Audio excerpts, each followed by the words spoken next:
Hey there folks, and welcome to this video. This is the general notice, so I'm going to be kicking off the week by talking about what I've got planned. I'm actually going to do a bit of a channel update. I might see if that's something that is quite popular or stuff that I want to do. I might add that as a more regular feature. And then we'll talk about the 3 different headlines, the things you see in the title of this video. You can find timestamps down below for the different points if you want to stick around. I really do appreciate that as well.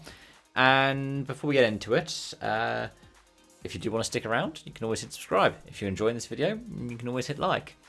I'm trying out the new kind of, I say new, it's new for me,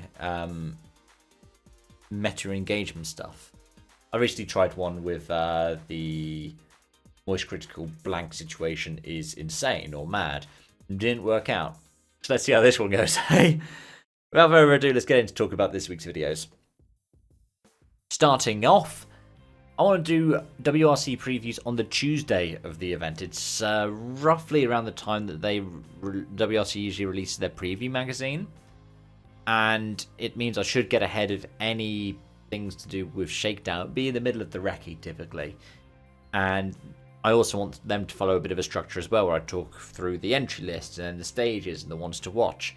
I found that last year lots of people liked looking at the particular sections, because sometimes you just want to know who's on the entry list, which I completely get. I like finding some really weird entries in there, like Didier Oriol in a GR Yaris, or there's, I think, a Rally GT in Monte Carlo, and I think there's somebody where the driver is 4 times the age of the co-driver, or nearly that effect. After that, we'll do a preview for the Daytona 24 and a review for the Raw before the 24. I haven't watched it yet, which means that hopefully I'll sit down and record my IMSA preseason predictions before I do watch it, because then I can go, this means that I'm not necessarily biased. It's the same thing I did Formula E.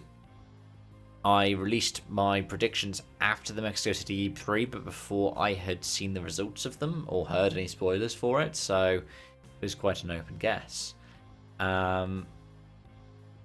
I've got 2 more prediction reviews to have go out. NASCAR preseason predictions for 2024 and the same for WRC 2024. I think I've recorded both of those already. And then we'll have a Monte Carlo review on Sunday. Now, you might have recognised that is 7 videos. Yes, it is. I'm going to time it. I'm not too sure yet.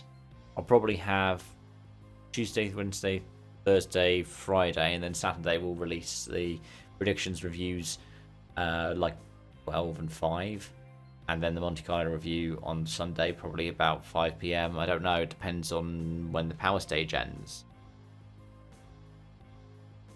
But yeah, it'll be some short form content as well. I don't know what yet. I think I've got a couple already set up, and I might stream.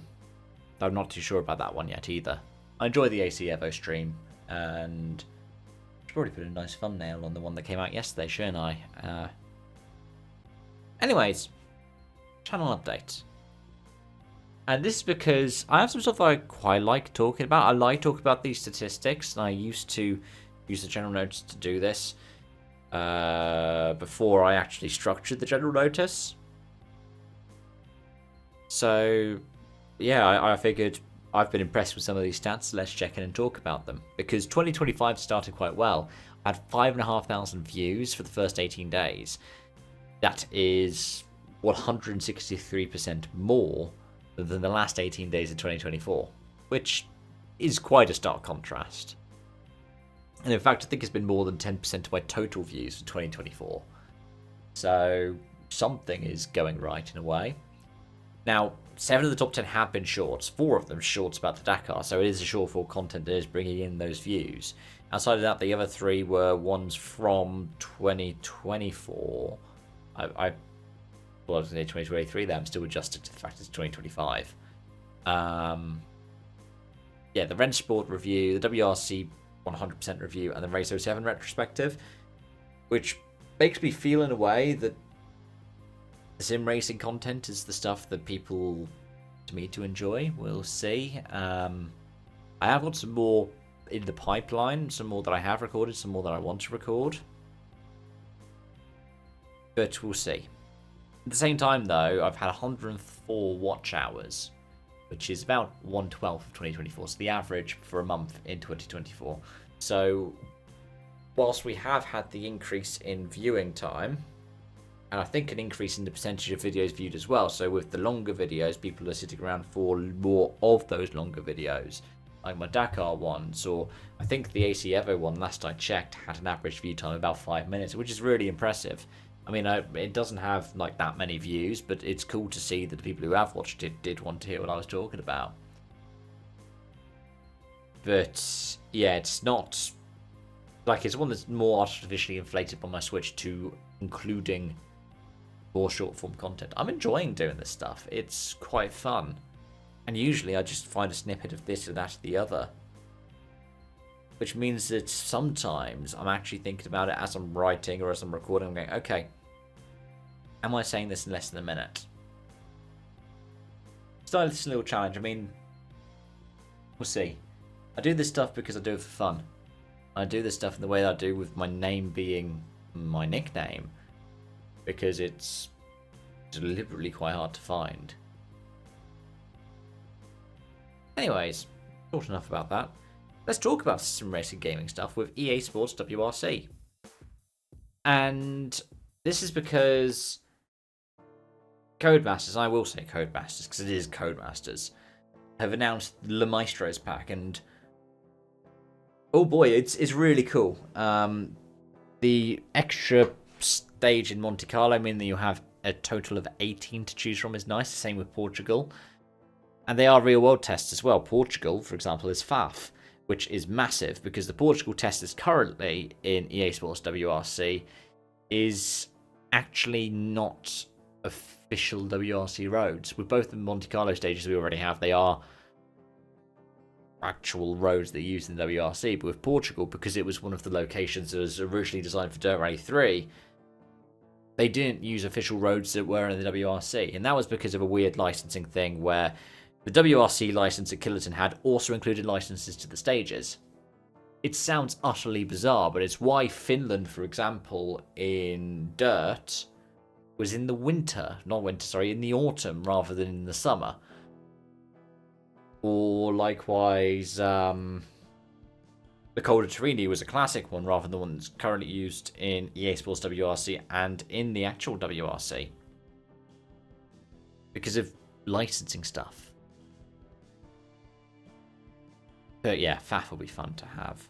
And the 6 new cars will be as well. I mean, I'd seen rumoured when the 2024 pack dropped, somebody actually left in their game files for the 206 Super 1600. Like, oh, that would be cool. And it's got an authentic livery as well.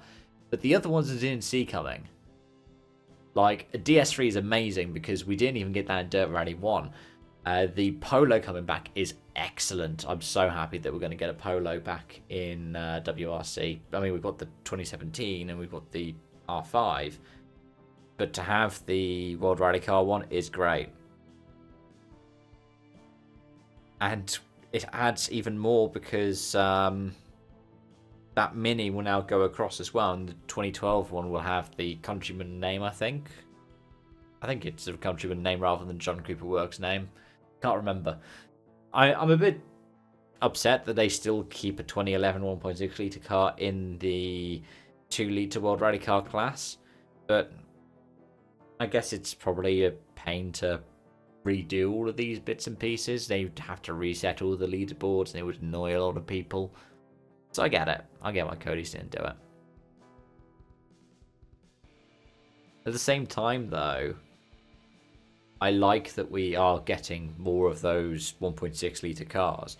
I'd love for them to, and people are rumouring that with the next thing that adds the Omeo stage to Sweden, that we'd get the I-20 from the period, or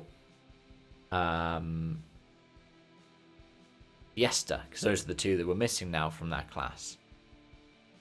And then you'd have all of the 1.6 litre 2011 to 2016s.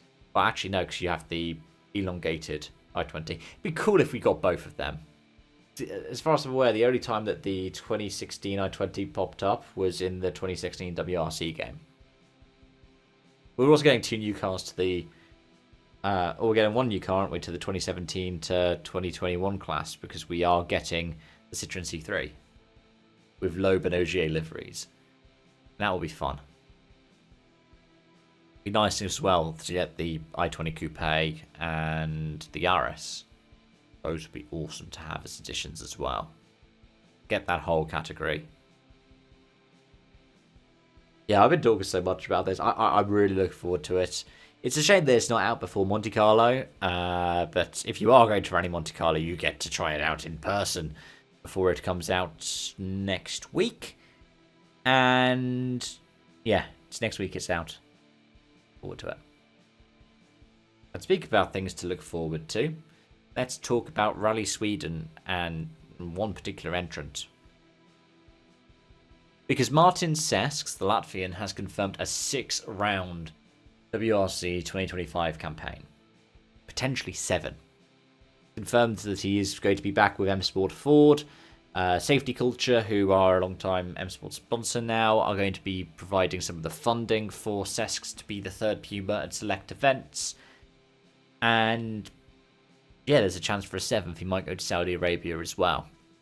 It's great. It's great to see young drivers being given the chance, and it's great to see Sesks getting the opportunity as well. Really impressive last season with his appearances in Poland, then his home round in Latvia, and then the third round in Chile, which was all new to him. But yeah, 6-round calendar with the potential, if the funding comes through, for a 7th. He'll be a lot of fun to follow on the stages. But on top of that, yeah, it's going to be interesting in Sweden. I'll talk about the entry list probably at some other time. But we've got 12 Rally 1s entered. We've got no OGA. But in addition to Sesks, we have Serdaridis, which means that we have 4 Pumas. And we will still have 5 Toyotas. Because Batelli will be back behind the wheel of the Yaris GR. Rally 1. That'll be interesting. Good luck to Martins this year. And speaking of returns for the WRC, according to Rally Journal, WRC could be headed to Indonesia. Now, this is a meeting that Simon Larkin and WRC officials supposedly had with the Indonesian government. It would potentially be returned to northern Sumatra, which was where Rally Indonesia was held in 1997 and 96 and 97. And that would be really cool. I've been talking about this for a while, and it's why I was so happy when Indonesia was included in EA Sports WRC. We need another event in Asia. And we've got one in the Middle East, which, depending on how you divvy up the continents, is Asia. But for me, what makes the WRC a World Championship is the world aspect of it, trying to go to all the continents. I mean, the Antarctic would be a lot of fun, but at the very least, having multiple rounds in each of them. Never really had multiple in North America at the same time, at least in the modern history of the WRC. So it'd be nice to have like a Mexico and a USA. And we're going to have 2 in Latin America for the first time since 2019 with Chile and the new event Paraguay this season. We're going to technically have 2 in Asia, I guess, with Saudi and Japan. All we're waiting for is a return of Australia and New Zealand, I guess. So yeah, another rally added in. And I know I like to think of more and more tarmac rallies in WRC. Be nice to have another gravel round if it's a varied gravel round. I mean, Saudi Arabia will be more likely based around sand, not sand dunes like you have at the Dakar, but more sandy and dusty paths, a bit like when we had Jordan in WRC. The Safari is its own unique challenge. Chile is its own unique challenge, even though fast pace of it means that it could be considered similar to Finland, but even Finland and Estonia are somewhat different. Let me know your thoughts about that, yeah? And while we're at it, if you have thoughts about any of the things I've been talking about today, let me know in the comment section down below. I really hope you stick around, so do hit subscribe. If you've enjoyed it, please hit the like button as well. I really enjoy doing this stuff, and it's nice to talk about something like this at a camera, even if I don't look at time, for a few minutes every day. It's a lot of fun. I've enjoyed doing this. There's a reason why I'm in my 11th year, 12th calendar year doing this. Done this nearly half my life, this particular channel. Sort of strange to think about, really. Anyways, whilst I go to reflect on that, thanks for watching. Till next time. Bye for now.